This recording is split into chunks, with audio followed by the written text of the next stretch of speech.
Hello बच्चों, आप सभी का फिर से स्वागत है स्कॉलर्स स्टडी अड्डा पर। हम अपनी नई series NCERT in one shot फिर से लेकर आए हैं आप सभी के सामने एक नए चैप्टर के साथ, एसिड बेसिस एंड सॉल्ट। तो चलिए बिना देरी किए स्टार्ट करते हैं और जल्दी से इसको फिनिश करते हैं। स्टार्ट करते हैं हम। एसिड और बेसिस क्या होते हैं? एसिड्स वो होते हैं जो लिटमस को ब्लू टू रेड चेंज करते हैं और ये टेस्ट में बिटर होते हैं। अगर हमसे एसिड और बेस में डिफरेंस पूछा जाए तो हम क्या क्या लिख सकते हैं? एसिड और बेस। एसिड क्या होता है? एसिड होता है फर्स्ट पॉइंट जो लिटमस को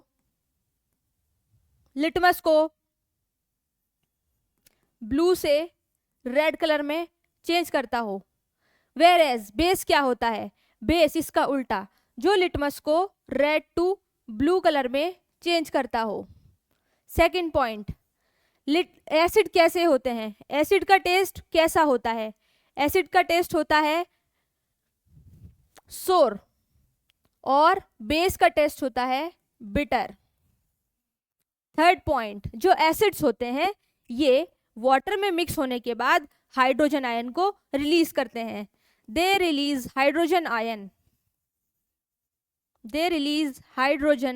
ion in water. Whereas जो बेसिस होते हैं they release OH negative ion in water. तो ये डिफरेंस होता है एसिड और बेस में। अगर हमें एक सब्सटेंस दे दिया जाए और हमें बोले कि हम इसको पहचाने कौन एसिड है कौन बेस है, तो हमें क्या करना चाहिए? एसिड और बेस को पहचानने के लिए हमारे पास कुछ इंडिकेटर्स होते हैं। इंडिकेटर्स भी 3 टाइप के होते हैं। कौन कौन से होते हैं इंडिकेटर्स हो सकते हैं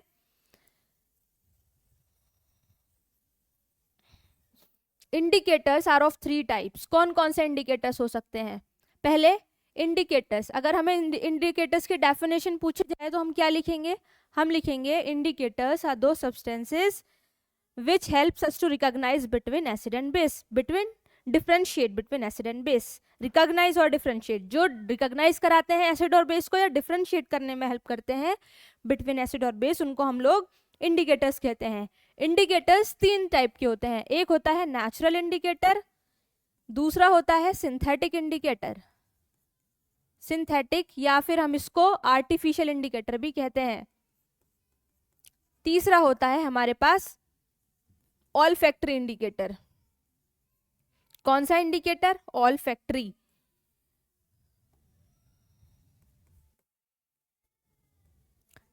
नेचुरल इंडिकेटर कौन कौन से होते हैं? नेचुरल इंडिकेटर होता है लिटमस, जो हमें नेचर से मिलता है। कौन होता है? लिटमस होता है, या फिर टर्मरिक भी नेचुरल इंडिकेटर के अंदर आता है। सिंथेटिक या आर्टिफिशियल इंडिकेटर्स होते हैं मिथाइल ऑरेंज और फिनोप्थिलीन।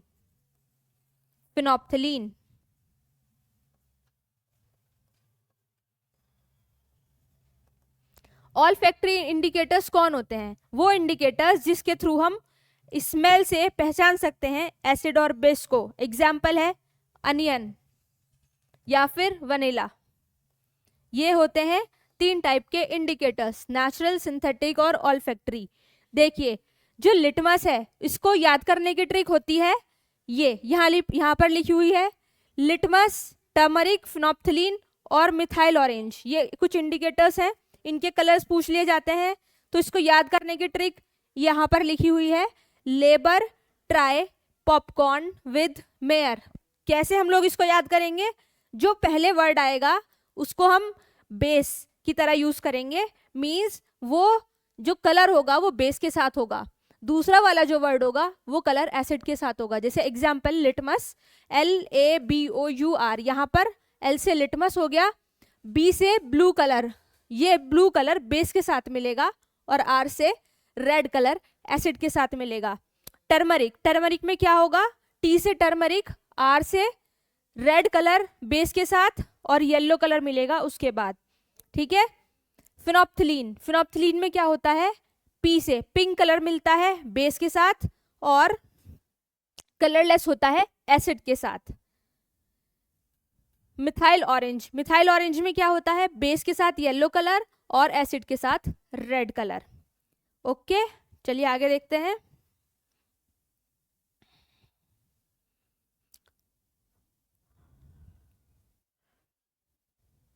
देखिए ऑल्फैक्टरी इंडिकेटर्स के कुछ एग्जाम्पल एनसीईआरटी में गिवन है, ये हम लोगों को याद करने हैं, vanilla, onion, clove. Next topic है how do acid and bases react with metal. Acid और बेस मेटल के साथ रिएक्ट कर कर क्या बनाते हैं। जब एसिड और बेस मेटल के साथ रिएक्ट करते हैं तो क्या बनेगा, सोचिए। एसिड और बेस, एसिड का एग्जाम्पल लेते हैं HCl और किसी मेटल का एग्जाम्पल लेते हैं, यहां पर किस चीज का फॉर्मेशन होगा, यहां पर फॉर्मेशन होता है सॉल्ट का प्लस हाइड्रोजन गैस। जैसे HCl Zn के साथ रिएक्ट करेगा तो क्या बनेगा, यहां पर बनेगा ZnCl2 प्लस H2। जब भी एसिड मेटल के साथ रिएक्ट करता है वहां पे फॉर्मेशन होता है सॉल्ट का और हाइड्रोजन गैस का।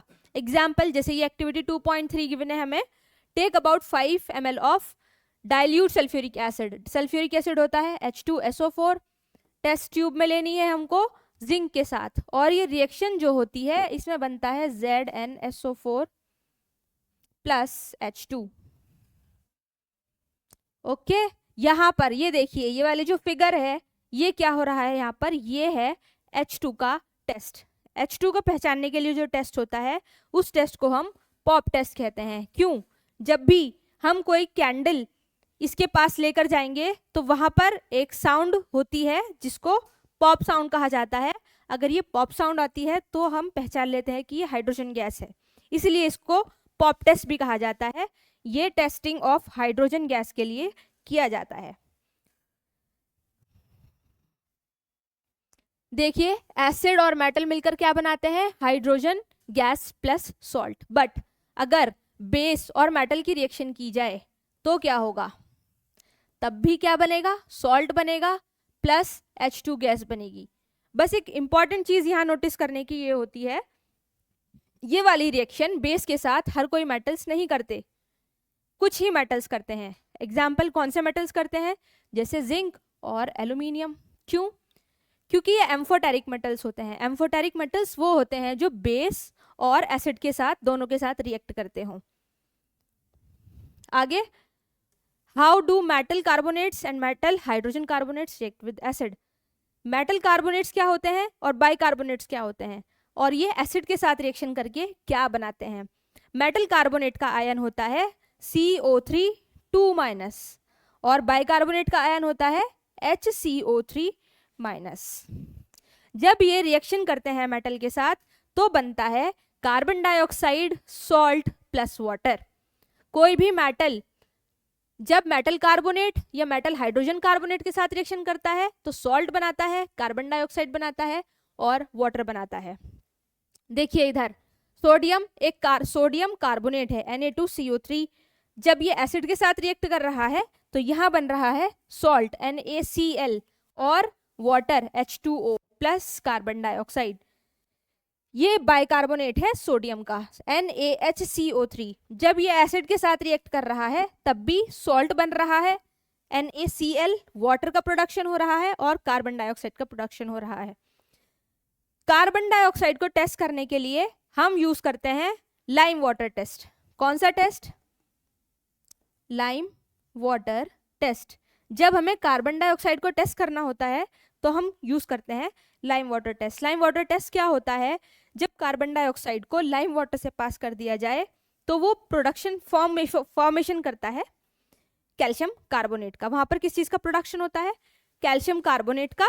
कैल्शियम कार्बोनेट मिल्की कलर देता है। कैसा कलर देता है, मिल्की। ये कैसा हो जाता है, मिल्की। अगर कार्बन डाइऑक्साइड को लाइम वाटर से पास किया जाए और वहां पर मिल्की फॉर्मेशन हो तो हमें पता चल जाता है कि ये गैस कार्बन डाइऑक्साइड है, और इसी टेस्ट को हम लाइम वाटर टेस्ट भी कहते हैं। वेयर एज अगर सेम रिएक्शन में एक्सिस कार्बन डाइऑक्साइड को पास कर दिया जाए तो वहां पर कैल्शियम कार्बोनेट ना बनकर कैल्शियम बाइकार्बोनेट का फॉर्मेशन हो जाता है। देखिए यहाँ पर कैल्शियम कार्बोनेट को जब हम एक्सिस कार्बन डाइऑक्साइड के साथ पास कर देते हैं तो यहां पर क्या बनता है, कैल्शियम बाय कार्बोनेट।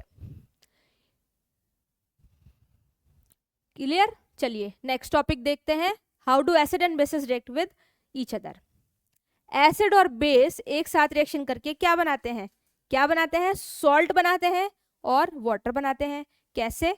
NaOH की रिएक्शन अगर वाटर के इसके एसिड के साथ कर दी जाए तो क्या बनेगा, जो NaOH है ये ब्रेक डाउन होगा Na+OH- में, और HCl ब्रेक डाउन होगा H+Cl- में। अब ये वाला Na इसके साथ चला जाएगा और बना लेगा NaCl, और ये वाला हाइड्रोजन आयन इसके साथ चला जाएगा और बना लेगा वाटर।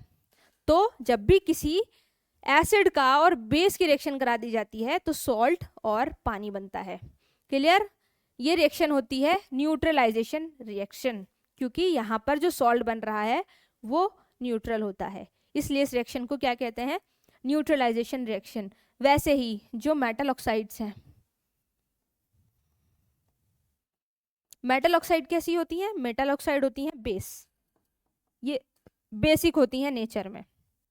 अगर ये बेस है तो इनकी रिएक्शन में एसिड के साथ करा दूं तो क्या बनेगा, बेस और एसिड मिलकर फिर से बनाएंगे salt plus water.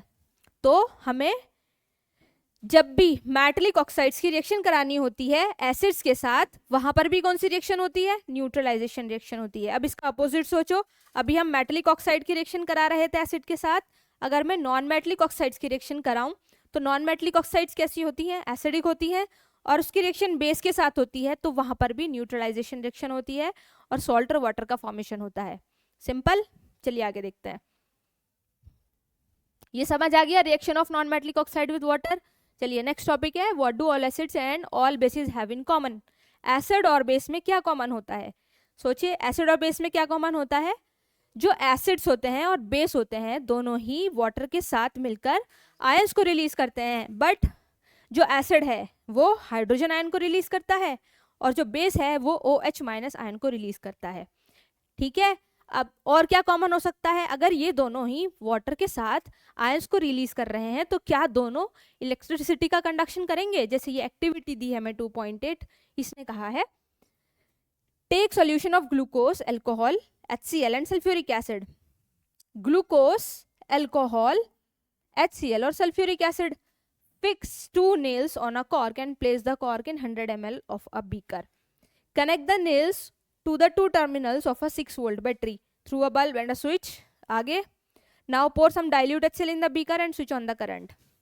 Repeat with dilute HCl. What do you observe? क्या ऑब्जर्व करेंगे आप, क्या ये चारों ही इलेक्ट्रिसिटी का कंडक्शन करेंगे। कौन कौन, पहला है ग्लूकोज, और क्या है, ग्लूकोज के साथ एल्कोहल है, HCl है और H2SO4 है। ये दोनों एसिड हैं। एसिड क्या करते हैं, वाटर के साथ मिलकर आयन का प्रोडक्शन करते हैं, हाइड्रोजन आयन। क्या ग्लूकोज और अल्कोहल भी इलेक्ट्रिसिटी का कंडक्शन करेंगे, नहीं करेंगे। क्यों, क्योंकि अल्कोहल और ग्लूकोज दोनों ही आयन से ब्रेक डाउन नहीं होते हैं, और जब ये आयन से ब्रेक डाउन नहीं होते हैं इसी वजह से ये इलेक्ट्रिसिटी का कंडक्शन नहीं कर पाते। देखिए, the bulb will start glowing in case of acids, but you will observe that glucose and alcohol solution do not conduct electricity. क्यों, बिकॉज ग्लूकोज और अल्कोहल दोनों ही आयंस का फॉर्मेशन नहीं करेंगे इन प्रेजेंस ऑफ वाटर। अब question ये था कि बेस और एसिड में क्या कॉमन है। बेस और एसिड में कॉमन होता है, बेस और एसिड दोनों जब वाटर में मिक्स होते हैं आयंस का फॉर्मेशन करते हैं। बेस कौन से आयन का फॉर्मेशन करता है, बेस करता है OH- आयन का प्रोडक्शन। बेस क्या प्रोड्यूस करता है, OH-, और एसिड क्या प्रोड्यूस करता है, हाइड्रोजन आयन। बट जब दोनों ही आयन का प्रोडक्शन करेंगे तो दोनों ही कैपेबल होते हैं इलेक्ट्रिसिटी को कंडक्ट कराने के लिए। यही चीज इसमें कॉमन होती है, एसिड और बेस दोनों ही इलेक्ट्रिसिटी का कंडक्शन करा सकते हैं। क्लियर?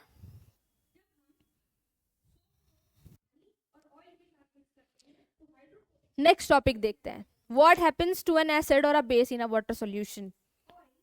अगर मैं एसिड को वाटर के साथ मिक्स करूं तो क्या होगा। एग्जाम्पल लीजिए H2SO4। अगर मैं इसको वाटर के साथ मिक्स करूं तो क्या होगा, अगर मैं बेस को वाटर के साथ मिक्स करूं तो क्या होगा, क्या होगा? जब एसिड वाटर के साथ मिक्स होता है तो हाइड्रोजन आयन का प्रोडक्शन करता है, और जब बेस पानी के साथ मिक्स होता है तो ये OH माइनस आयन का प्रोडक्शन करता है। बट यहाँ पर जो एसिड है वो H आयन का प्रोडक्शन तो करता है, स्टिल H प्लस आयन अकेला नहीं रह सकता, ये फर्दर रिएक्शन करता है पानी के साथ और बनाता है हाइड्रोनियम आयन, जिसको हम कहते हैं H3O पॉजिटिव। देखिए, the experiment suggest that hydrogen ion, ये वाला एक्सपेरिमेंट देखिए, एक्टिविटी 2.9, इसमें क्या पूछ रहा है? Take about 1 gram solid NaCl। Solid NaCl को उसने लिया है in a clean and dry test tube and set up the apparatus as shown in figure 2.4. Add some concentrated sulfuric acid to the test tube. What do you observe? Is there a gas coming out of the delivery tube? देखिए, अगर NaCl की reaction H2SO4 के साथ की जाए तो किस चीज का फॉर्मेशन होगा? यहाँ पर फॉर्मेशन होगा NaHSO4 प्लस HCl गैस का। जो HCl गैस है यहाँ पर क्या है? वो ड्राई है। क्यों? क्योंकि जो NaCl था वो ड्राई था। क्लियर? अगर ये HCl गैस ड्राई है तो क्या ये लिटमस पेपर के कलर को चेंज करेगी? In which case does the litmus paper change colour? दूसरा केस क्या है? दूसरा केस भी है ये, जो लिटमस पेपर है एक बार वो ड्राई है और एक बार लिटमस पेपर वेट है। इन दोनों में से कब लिटमस पेपर का कलर चेंज होगा? उसने ये क्वेश्चन पूछा है। ड्राई के साथ लिटमस पेपर का कलर चेंज नहीं हो सकता है, क्योंकि जो HCl है वो ड्राई है, और जब एसिड ड्राई होता है तब वो आयंस का फॉर्मेशन नहीं करता, और जब तक आयन का फॉर्मेशन नहीं होगा वो अपनी एसिडिक प्रॉपर्टी को शो नहीं करेगा। बट जब लिटमस पेपर वेट होता है, ये HCl उसके साथ रिएक्शन करके अपने एसिडिक नेचर को शो करता है और हाइड्रोजन आयन का फॉर्मेशन करता है, वेयर एज लिटमस पेपर का कलर चेंज हो जाता है। क्लियर? ये एक्टिविटी 2.9 है। यहां पर क्या कह रहा है? The separation of hydrogen ion, जब भी हाइड्रोजन आयन बनते हैं वाटर में, एसिड का जो हाइड्रोजन आयन रिलीज होता है वहां पर क्या होता है? ये हाइड्रोजन आयन H2O के साथ फर्दर रिएक्ट करके हाइड्रोनियम आयन बना लेता है, क्योंकि hydrogen ion can not exist alone but they exist after combining with water molecules. Thus hydrogen ion must always be shown as hydronium ion और H plus उसके आगे aqueous का sign.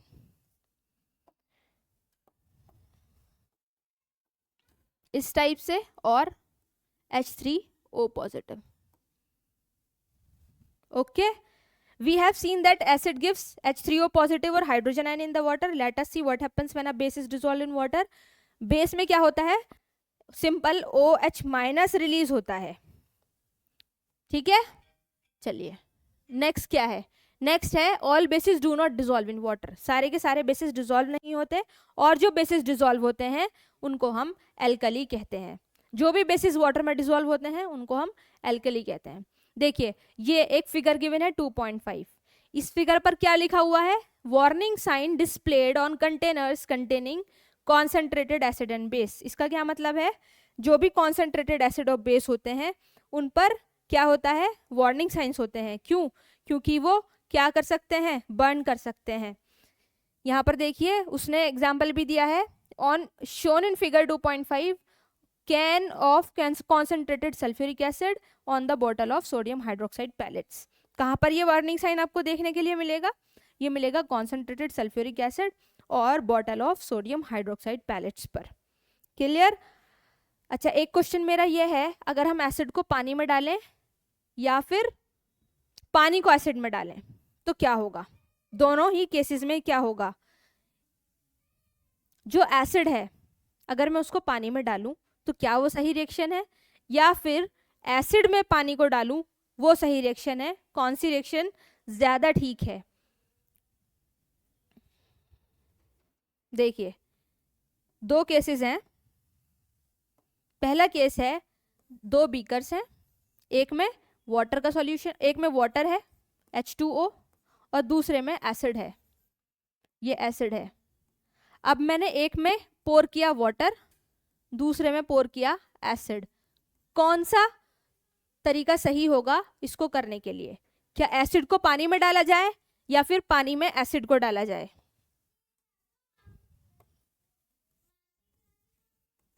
Yes, पानी में एसिड को डालने के लिए डालने वाला ही वे ठीक होता है। क्यों? जब भी अगर हम ये वाला प्रोसेस करते हैं, एसिड को पानी में डालते हैं, या जब भी हम ये वाला प्रोसेस करते हैं, एसिड में पानी डालते हैं, तो क्या होता है? जब हम एसिड में पानी डालते हैं, ये रिएक्शन एक्सोथर्मिक रिएक्शन होती है। कैसी रिएक्शन होती है? Exothermic reaction. और जब एक्सोथर्मिक रिएक्शन होती है तो ये क्या कर सकती है? जो टेस्ट ट्यूब है वो क्या हो सकती है? फट सकती है और हार्मफुल हो सकती है। इसलिए ये वाली रिएक्शंस को नहीं करते हैं। ये वाला तरीका ठीक होता है जब हम पानी में एसिड को डालते हैं। देखिए इधर, the process of dissolving an acid और a base in water is a highly exothermic one. Care must be taken while mixing concentrated acid और sulphuric acid with water. The acid must always be added slowly to water with constant stirring. Constant stirring मतलब उसको stir करते रहना है, हिलाते रहना है। जब भी हम पानी में एसिड डालेंगे तो हमें उसे कॉन्स्टेंटली हिलाते रहना है और क्या करना है? बस इसके आगे अगर ये वाली रिएक्शन करते हैं, पानी को एसिड में डालते हैं, तो क्या होगा? रिएक्शन एक्सोथर्मिक होती है, जो सेफ नहीं है। ठीक है? If water is added to the concentrated acid, the heat generated may cause the mixture to splash out and causes burns. The glass container may also break down due to excessive local heating. Clear? चलिए ये topic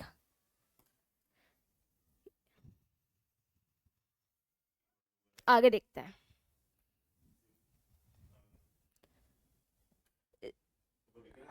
अब हमें क्या पढ़ना है? PH scale. What is pH scale? PH scale क्या होता है? पीएच स्केल होता है जो हमें एसिड और बेस के बारे में बताता है, उसकी स्ट्रेंथ के बारे में बताता है। ये देखिए, ये है पीएच स्केल। पीएच स्केल में क्या होता है? ये 0 से 14 तक होता है और 7 पर न्यूट्रल होता है। 7 पर क्या होता है? न्यूट्रल। यहाँ पर ये न्यूट्रल होता है। 7 से पहले एसिडिक होता है और 7 के बाद बेसिक होता है। जितना कम पीएच स्केल पर नंबर है उतना ज्यादा एसिडिक होगा। लाइक अगर 1 है तो मोस्ट एसिडिक है, बट अगर इधर जाएंगे हम लोग न्यूट्रल से 14 की तरफ तो बेसिक नेचर क्या होगा? बढ़ेगा। क्लियर? तो अगर मैं पूछूं, एक सब्सटेंस है जिसका पीएच है 8, दूसरा सब्सटेंस है जिसका पीएच है 14, इन दोनों में से ज्यादा बेसिक कौन होगा? ज्यादा बेसिक होगा जिसका पीएच सबसे ज्यादा होगा। जिसका पीएच 14 है वो ज्यादा बेसिक है। तो कौन सा बेसिक है? पीएच 14 वाला ज्यादा बेसिक है। बट दूसरा क्वेश्चन है, अगर पीएच है 1 और दूसरे का पीएच है 6, तो दोनों में एसिडिक कौन ज्यादा होगा? एसिडिक ज्यादा होगा जिसका पीएच कम होगा। तो कम पीएच वाला ज्यादा एसिडिक और ज्यादा पीएच वाला ज्यादा बेसिक। ठीक है? दूसरा क्वेश्चन मेरा ये है आपसे, अगर मैं पूछूं यहाँ पर जिसका पीएच 1 है और जिसका पीएच 3 है, इन दोनों में से कौन ज्यादा एसिडिक है? Which one is more acidic? PH 1 और pH 3, which one is more acidic? अब तो आप बता ही देंगे कौन ज्यादा एसिडिक है। पीएच 1 ज्यादा एसिडिक है पीएच 3 से, बट इन दोनों में से सबसे ज्यादा हाइड्रोजन आयन किसके पास होगा? पीएच 1 वाले के पास ज्यादा हाइड्रोजन आयन होंगे या पीएच 3 वाले के पास ज्यादा हाइड्रोजन आयन होंगे? सोचिए किसके पास ज्यादा होंगे? जो ज्यादा एसिडिक है, क्या उसके पास ज्यादा हाइड्रोजन आयन है, या कम बेसिक वाले के पास ज्यादा हाइड्रोजन आयन है? सॉरी, कम एसिडिक वाले के पास ज्यादा हाइड्रोजन आयन है। ऑफ कोर्स जिसका पीएच कम है उसके पास ज्यादा हाइड्रोजन आयन होंगे, क्योंकि वो ज्यादा एसिडिक नेचर का है। तो हाइड्रोजन आयन भी किसके पास ज्यादा होंगे? जिसका पीएच कम होगा। तो पीएच 1 वाले के पास ज्यादा हाइड्रोजन आयन है पीएच 3 वाले से। ठीक है? क्लियर? चलिए आगे, या आपको कुछ पीएच याद करने हैं। जैसे दिया है प्लांट और एनिमल का pH. Our body works with in the pH range of 7 to 7.8। हमारी बॉडी जो वर्क करती है उसकी पीएच रेंज है 7 से 7.8। लिविंग ऑर्गेनिज्म क्या survive only in a narrow range of pH change. When pH of rain water is less than 5.6, it is called acid rain. Acid rain क्या होती है? जब रेन वाटर का pH लेस देन 5.6 हो जाता है उसी को हम एसिड रेन कहते हैं। When acid rays flows into the river, it lowers the pH of the river water. The survival of aquatic life in such rivers become difficult. ठीक है, तो ये डेंजरस हो सकती है क्योंकि ये एसिडिक नेचर की होती है। नेक्स्ट pH है soil in your backyard. Soil in your backyard में क्या है? Plants require a specific pH for their healthy gut.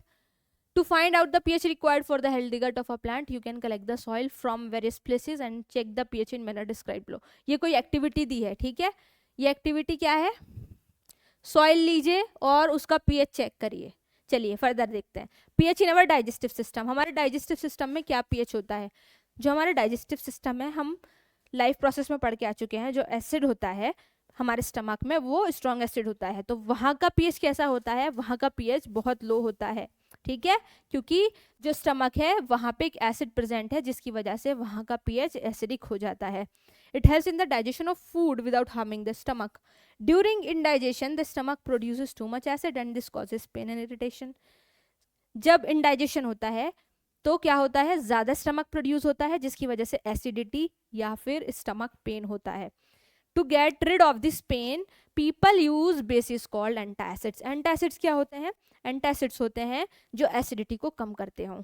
Stomach में जो एसिड प्रोड्यूस होता है उसके लिए आप लोग इनो पीते हैं, जो इनो है वो एंटासिड्स है, ठीक है, और वो क्या करता है? न्यूट्रलाइजेशन करता है, एसिडिटी को कम करता है। One such remedy must have been suggested by you at the beginning of this chapter. These antacids neutralize the excess acid. Magnesium hydroxide, जिसको हम मिल्क ऑफ मैग्नीसिया भी कहते हैं, a mild base is often use for this purpose, ठीक है। तो milk of मैग्नीसिया कौन होता है? Magnesium hydroxide. नेक्स्ट टॉपिक है टूथ डिके। टूथ डिके क्या होता है? जब आप लोग अपने टीथ को क्लीन नहीं करते हैं खाना खाने के बाद, तो उसमें क्या होता है? फूड पार्टिकल्स वहीं पर इकट्ठे हो जाते हैं जिसकी वजह से जो माउथ होता है वहाँ पर एसिड प्रोड्यूस होना शुरू हो जाता है। दांत किस चीज़ के बने होते हैं? इनामल के बने होते हैं, जो हार्डेस्ट सब्सटेंस होता है। किस चीज़ के बने हैं ये? Calcium hydroxy apatite. क्या है ये? क्रिस्टलाइन फॉर्म है किस चीज़ की? कैल्शियम फॉस्फेट की।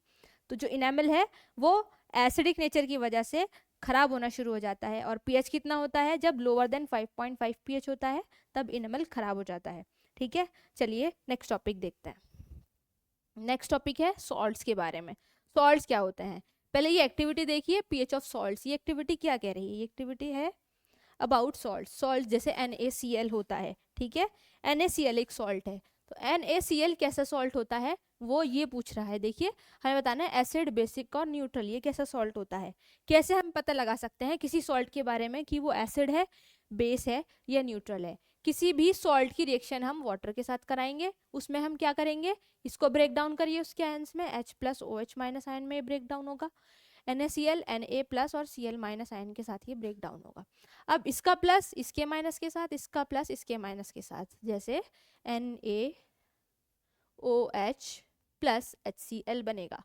अब जो NaOH है वो भी एक स्ट्रॉन्ग बेस होता है और जो HCl है वो भी एक स्ट्रॉन्ग एसिड होता है। जब दोनों ही स्ट्रॉन्ग होते हैं तो ये एक दूसरे को न्यूट्रलाइज करते हैं और ये कैसा सॉल्ट होता है? न्यूट्रल सॉल्ट होता है। वैसे ही दूसरा एग्जाम्पल लीजिए, पोटेशियम नाइट्रेट या एल्यूमिनियम क्लोराइड। एल्यूमिनियम क्लोराइड लेते हैं AlCl3, ठीक है। AlCl3 की रिएक्शन वाटर के साथ कराइए, यहाँ पर क्या बनेगा? इसको ब्रेक करिए इसके आयंस में, एल्यूमिनियम +3 चार्ज होता है, Cl -1 चार्ज होता है, H2 ब्रेक डाउन होता है H+ और OH- में। क्लियर? ये समझ आ रहा है? अब ये एल्यूमिनियम इसके साथ जाएगा, ये क्या बनाएगा? Aluminium hydroxide. क्या बनाएगा? AlOH का होल थ्राइस और प्लस HCl। अब जो एल्यूमिनियम हाइड्रोक्साइड है ये वीक बेस होता है। कैसा बेस होता है? Weak base. वेयरएज HCl एक स्ट्रॉन्ग एसिड होता है। अब ये वीक बेस है, ये स्ट्रॉन्ग एसिड है, तो नेचर कैसा होना चाहिए? एसिडिक नेचर का ये होना चाहिए। तो ये सॉल्ट कैसा है? एसिडिक नेचर का है। ऐसे ही हम सॉल्ट के बारे में पता लगा सकते हैं कौन एसिड है, कौन बेस है और कौन न्यूट्रल सॉल्ट है। क्लियर? ठीक है, आगे हमें कुछ फॉर्मूलेस पढ़ने हैं, जैसे ये रिएक्शंस पढ़नी है। इस रिएक्शंस में क्या है? कॉमन सॉल्ट के बारे में। कॉमन सॉल्ट तो सब जानते हैं, NaCl होता है, ठीक है। सोडियम हाइड्रोक्साइड को हम कैसे बना सकते हैं? रिएक्शन देखिए, सोडियम हाइड्रोक्साइड को बनाने के लिए हमें NaCl की रिएक्शन वाटर के साथ करनी पड़ती है, जिसमें सोडियम हाइड्रोक्साइड NaOH बनता है, क्लोरीन और H2 गैस बनती है। जो क्लोरीन होता है वो एनोड पर जाकर क्या होता है, फॉर्म होता है, और जो हाइड्रोजन गैस होती है वो कैथोड पर फॉर्म होती है। ठीक है, क्लोरीन कहाँ पर फॉर्म होता है, एनोड पर, और हाइड्रोजन गैस कहाँ पर फॉर्म होती है, कैथोड पर। कुछ इंपॉर्टेंट यूजेस दिए गए हैं क्लोरीन के। क्लोरीन किस लिए यूज होता है, अच्छा, इस प्रोसेस को हम और क्या कहते हैं, क्लोरो एल्कली प्रोसेस कहते हैं। और जब भी वाटर और NaCl मिलाया जाता है उस सॉल्यूशन को हम ब्राइन सॉल्यूशन कहते हैं, और इस प्रोसेस को हम क्लोरो एल्कली प्रोसेस कहते हैं। ठीक है, तो क्या रिएक्शन है सोडियम हाइड्रोक्साइड को बनाने की, वाटर में अगर हम सॉल्ट को डाल दें, नमक को डाल दें, तो वहाँ पर सोडियम हाइड्रोक्साइड का प्रोडक्शन होता है, हाइड्रोजन गैस का और क्लोरीन का। इसीलिए क्योंकि हाइड्रोजन और क्लोरीन बन रही है, इस प्रोसेस को हम हाइड्रोजन और बेस बन रहा है, इसलिए इस प्रोसेस को हम क्लोरो एल्कली प्रोसेस कहते हैं। और जो क्लोरीन का फॉर्मेशन होता है वो कहाँ पर होता है, एनोड पर होता है, और हाइड्रोजन गैस का प्रोडक्शन कैथोड पर होता है। वैसे ही क्लोरीन के कुछ यूज याद करने हैं आपको, जैसे क्लोरीन वाटर के ट्रीटमेंट, वाटर की प्योरिफिकेशन के लिए भी यूज किया जाता है, स्विमिंग पूल्स में, PVC डिसइंफेक्टेंट, CFC क्लोरोफ्लोरोकार्बन्स में, और पेस्टिसाइड्स में। हाइड्रोजन एक फ्यूल की तरह भी यूज किया जाता है। ठीक है, फ्यूल अमोनिया फॉर फर्टिलाइजर्स के लिए यूज किया जाता है। ब्राइन कंटेनिंग NaOH, इसका क्या यूज होता है, ये यूज होता है डीग्रीजिंग मेटल्स के लिए, सोप्स एंड डिटर्जेंट्स के लिए, पेपर मेकिंग और आर्टिफिशियल फाइबर के लिए। ठीक है, चलिए ये सब याद करना है आपको। नेक्स्ट देखते हैं ब्लीचिंग पाउडर क्या होता है। ब्लीचिंग पाउडर का फॉर्मूला होता है क्या, इसका फॉर्मूला है CaOCl2, it is the formula of bleaching powder. But ये जो रिएक्शन है ये आपको याद करनी है। ब्लीचिंग पाउडर इन दोनों का मिक्सचर होता है, CaClO का होल ट्वाइस, CaClO का होल ट्वाइस प्लस CaCl2 का मिक्सचर होता है ब्लीचिंग पाउडर, जो होता है CaOCl2। क्या होता है ये, CaOCl2। ठीक है, CaOCl2, ये इसका फॉर्मूला है। समझ आया कुछ, तो आपने देखा ये Cl2 गैस कहाँ से बन रही है, यहाँ पर Cl2 गैस बन रही थी। अब ये Cl2 गैस की रिएक्शन हमें स्लैग लाइम के साथ करानी है। स्लैग लाइम क्या था, CaOH का होल ट्वाइस। अब ये रिएक्शन कराएंगे तो यहाँ पर क्या बनेगा, ये मिक्सचर बनेगा। ये मिक्सचर किस चीज का होता है, ब्लीचिंग पाउडर का होता है। ठीक है, bleaching powder is produced by the action of chlorine on dry slag lime. Bleaching powder is represented by this. But अगर फॉर्मूला पूछा जाएगा एग्जाम में ब्लीचिंग पाउडर का, तो आप क्या बताएंगे, CaOCl2। ठीक है, चलिए आगे देखते हैं।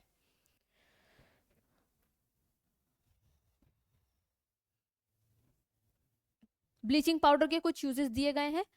ब्लीचिंग पाउडर कहाँ यूज होता है, टेक्सटाइल इंडस्ट्रीज में यूज होता है। ये ऑक्सीडाइजिंग एजेंट की तरह केमिकल इंडस्ट्रीज में यूज होता है। और इसका इंपॉर्टेंट यूज है ये to make drinking water free from germs. ठीक है, तो अगर पूछा जाए question drinking water free from germs के लिए कौन सा सब्सटेंस यूज होता है, तो ब्लीचिंग पाउडर उसका आंसर है। Next baking soda. Baking soda क्या होता है, सोडियम बाइकार्बोनेट NaHCO3, ये होता है क्या, बेकिंग सोडा। बेकिंग सोडा बनाने के लिए हमें क्या क्या करना पड़ता है, जब हम बेकिंग सोडा, अच्छा कहाँ यूज होता है, ये किचन में यूज होता है ना। जब भी हम लोग क्या बनाते हैं, बेकिंग करते हैं, वहीं पर बेकिंग सोडे का यूज होता है। जैसे केक बनाना है या पेस्ट्रीज बनानी है, इडली बनानी है, वहाँ पर बेकिंग सोडे का यूज किया जाता है। ठीक है, क्यों किया जाता है अभी हम देखेंगे। पहले देखिए ये बनता कैसे है, ये बनता है क्या क्या, किस किस चीज का यूज करके, NaCl सॉल्ट नमक का प्लस वाटर। NaCl को पानी में मिलाएंगे तो क्या बनेगा, कौन सा सॉल्यूशन बनेगा, ब्राइन सॉल्यूशन। उसके साथ कार्बन डाइऑक्साइड और अमोनिया को मिक्स करके हम क्या बना सकते हैं, सोडियम बाइकार्बोनेट। और उसके साथ और क्या बनता है, अमोनियम क्लोराइड NH4Cl। ठीक है, समझ आया। तो ये रिएक्शन है बेकिंग सोडा बनाने की। अब फर्दर जो बेकिंग सोडा है, जब हम उसको हीट करेंगे, मानो हमें केक बनाना है तो हम उसमें बेकिंग सोडे का यूज कर रहे हैं, उसको हीटिंग प्रोसेस के थ्रू गुजरना पड़ेगा, वहां पर प्रोडक्शन होता है कार्बन डाइऑक्साइड गैस का। अब ये जो कार्बन डाइऑक्साइड गैस है, इसका क्या काम है, ये क्या करती है, जो गैस जब निकल के जाती है सब्सटेंस को फ्लफी बनाने के लिए काम आती है। देखा है जब केक होता है उसमें छोटे छोटे पोर्स हो जाते हैं, किस लिए होते हैं वो, क्योंकि जो कार्बन डाइऑक्साइड गैस है वो जब बाहर निकलती है तो पोर्स को क्रिएट कर देती है, जो लाता है फ्लफीनेस किसी भी सब्सटेंस में। ठीक है, नेक्स्ट क्या है, नेक्स्ट है uses of baking soda. Baking soda के क्या यूजेस होते हैं, उससे पहले हम देखते हैं बेकिंग पाउडर और बेकिंग सोडा में क्या डिफरेंस होता है। जो बेकिंग पाउडर होता है वो मिक्सचर होता है बेकिंग सोडा का एसिड के साथ। कैसे एसिड्स? माइल्ड एडिबल एसिड्स, जैसे एग्जांपल होता है टार्टरिक एसिड। तो बेकिंग पाउडर क्या होता है? जब बेकिंग सोडा का मिक्सचर होता है mild edible acid such as tartaric acid. ऐसे मिक्सचर जो माइल्ड एडिबल एसिड के साथ हो उसी को हम बेकिंग पाउडर कहते हैं। ठीक है, जो बेकिंग सोडा है, देखिए इधर when baking powder is heated और मिक्स्ड इन वाटर, तो क्या होगा, यहाँ पर कार्बन डाइऑक्साइड गैस रिलीज होगी। और ये कार्बन डाइऑक्साइड गैस किस चीज़ में हेल्प करती है? सब्सटेंस को स्पॉन्जी बनाने में ये हेल्प करती है। ठीक है, जो सोडियम हाइड्रोजन बाइकार्बोनेट है ये एक एंटासिड की तरह भी फंक्शन करता है, क्योंकि ये एक बेस होता है और बेस एंटासिड्स में एंटासिड की तरह फंक्शन करते हैं। दूसरा, ये फायर एक्सटिंग्विशर में भी क्या होता है? फायर एक्सटिंग्विशर में भी यूज होता है। जो फायर एक्सटिंग्विशर है वहां पर ये यूज होता है, ये इंपॉर्टेंट यूज है इसका। It is also used in soda acid fire extinguisher. ठीक है, आगे हमें क्या पढ़ना है? वॉशिंग सोडा पढ़ना है। जो वॉशिंग सोडा है, देखिए यहाँ पर क्या बनता है? सोडियम बाइकार्बोनेट बनता है और अगेन सोडियम बाइकार्बोनेट को रिक्रिस्टलाइज कर दिया जाता है। इसी को हम क्या कहते हैं? वॉशिंग सोडा, जिसका फॉर्मूला होता है Na2CO3.10H2O। ये है वॉशिंग सोडा का फॉर्मूला। इसके यूजेस देख लीजिए। वॉशिंग सोडा के क्या क्या यूजेस होते हैं? इसके यूज होते हैं, ये यूज होता है ग्लास और सोप इंडस्ट्रीज में, manufacture of sodium compound such as borax, या फिर क्लींजिंग एजेंट की तरह डोमेस्टिक पर्पसेस। नेक्स्ट यूज है इसका, ये इंपॉर्टेंट होता है, removing permanent hardness of water. ठीक है, अब ये क्वेश्चन पूछ रहा है अगर कोई भी सब्सटेंस क्रिस्टलाइज है, जैसे Na2CO3 क्या है? .10H2O, ये क्या है? वाटर का क्रिस्टलाइजेशन इसके साथ है, तो क्या ये वेट होगा या नहीं होगा? ऐसे सब्सटेंस वेट नहीं होते, हाइड्रेटेड होते हैं। क्यों हाइड्रेटेड होते हैं? क्योंकि जो सॉल्ट का क्रिस्टल्स होता है, ये वाटर के मॉलिक्यूल उसके बीच में प्रेजेंट होते हैं, इसीलिए ये वेट नहीं होते और हाइड्रेटेड फॉर्म में प्रेजेंट होते हैं। अगर हम इनको हीट कर दें तो ये क्या होता है? इनका जो क्रिस्टलाइजेशन है वाटर का, ये ब्रेक हो जाता है इस तरह से। ठीक है, देखिए यहाँ पर एक एग्जाम्पल गिवन है किसका? कॉपर सल्फेट का। जो कॉपर सल्फेट होता है CuSO4 डॉट किस चीज़ में होता है? ये 5H2O में होता है। इसके जो वाटर के क्रिस्टल्स हैं वो 5H2O में होते हैं। अगर मैं इसको हीट कर दूँ तो क्या होगा? ये ब्लू कलर का होता है वैसे, बट अगर इसको हीट किया जाए तो ये CuSO4 प्लस 5H2O हो जाएगा और ये कैसा हो जाता है? फिर वाइट कलर का हो जाता है। ठीक है, जब इसके क्रिस्टल्स इसके साथ प्रेजेंट होते हैं तो ये ब्लू कलर का होता है, और जब इसको हीट कर दिया जाता है, क्रिस्टल्स अलग हो जाते हैं, तो इसका कलर भी चेंज हो जाता है, वो हो जाता है वाइट कलर का। If you moisture the crystals, अगर मैं इसको दोबारा मॉइस्ट कर दूं, इस CuSO4 को दोबारा से क्या कर दूं? मॉइस्ट कर दूं, तो ये वापस से वाली रिएक्शन बना लेगा, सॉरी ये वाला सब्सटेंस बना लेगा, CuSO4.5H2O बना लेगा। ठीक है, water of crystallisation is fixed number of water molecules present in 1 formula unit of salt. ये हर किसी फार्मूला के फिक्स्ड होते हैं। जैसे CuSO4 के साथ फिक्स है 5H2O, सोडियम बाइकार्बोनेट Na2CO3 के साथ भी फिक्स्ड है 10H2O। क्या बना रहा था? Washing soda. वैसे ही जिप्सम नाम का एक सब्सटेंस है जिसके वाटर मॉलिक्यूल फिक्स्ड है 2H2O। ठीक है, POP के भी वाटर मॉलिक्यूल फिक्स्ड है 1/2H2O। क्लियर? अब देखिए आगे पढ़ते हैं प्लास्टर ऑफ पेरिस के बारे में। जो प्लास्टर ऑफ पेरिस होता है, इसका फॉर्मूला क्या होता है? CaSO4.12H2O। और ये बनता कैसे है? ये बनता है जब हम जिप्सम को हीट करते हैं। जिप्सम एक सब्सटेंस होता है जिसका फॉर्मूला होता है CaSO4.12H2O। CaSO4.2H2O ये होता है जिप्सम का फॉर्मूला। और जब हम इसको हीट करते हैं 373 केल्विन पर, तो ये देता है हमें CaSO4.12H2O विच इज POP। ये क्या होता है? POP, plaster of Paris. ठीक है, क्योंकि ये हाफ वाटर का मॉलिक्यूल है तो हम इसको हेमीहाइड्रेट भी कहते हैं। ये टेम्परेचर इंपॉर्टेंट होता है विच इज 373 केल्विन। जब भी जिप्सम को हीट किया जाता है 373 केल्विन पर, तो ये POP का फॉर्मेशन करता है विच इज CaSO4.12H2O। क्लियर? तो POP के यूज क्या होते हैं? सबको पता है क्या यूज होते हैं। डॉक्टर जो प्लास्टर्स करते हैं वो भी POP का ही होता है, और POP is a white powder and on mixing with water it changes to gypsum. अगर दोबारा से CaSO4.12H2O में वाटर को मिला दिया जाए तो ये क्या बनेगा, अगेन जिप्सम बन जाएगा, विच इज CaSO4.2H2O। क्लियर।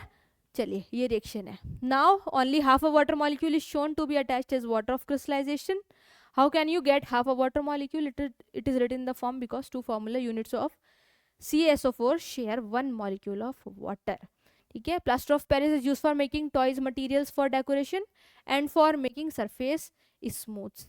ठीक है। चलिए ये चैप्टर यहीं खत्म होता है। तो ऐसे ही आप सब लोग हमसे जुड़े रहिए और देखते रहिए हमारा चैनल स्कॉलर्स स्टडी अड्डा।